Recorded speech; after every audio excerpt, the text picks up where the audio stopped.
माहेरी आलं की खूप कंटाळा येतो ना. मी तर खूप आळशी झाले इथे आल्यापासनं. 8 वाजता झोप उघडते आणि मग तिथून पुढची कामं. चक्क 11 वाजता मी अंघोळ केली आहे आणि जर सासरी असते तर आतापर्यंत माझी सगळी कामं आवरून झाली असती. आणि आमची ही वेदू बघा, घरी तर घरी पण माहेरी आल्यानंतर मम्मीच्या घरीसुद्धा अशीच करते. सारखी फरशीवर लोळत असते गार वाटते म्हणून.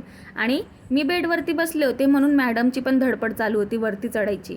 येत तर नव्हतं चढता, पण प्रयत्न खूप जोरात चालू होते. काकूंनी वरती जेवायला बोलवलं होतं पाहुणचाराला आणि त्यांचा हा क्यूटसा ससा आम्हाला बघून सारखा बेड खाली पडायचा. आणि त्यांच्याकडे मस्त असा आमरसपुरीचा आम्हाला पाहुणचार होता.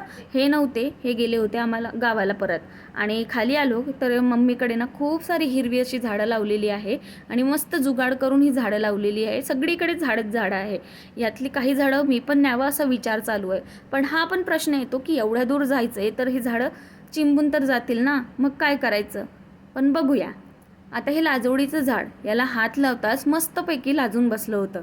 चला इथेच व्लॉग संपवते. आवडला असेल ना तर नक्की चॅनलला सबस्क्राईब करा, एक लाईक करा आणि कमेंट करा. चला भेटू पुढच्या व्लॉगमध्ये. तोपर्यंत बाय.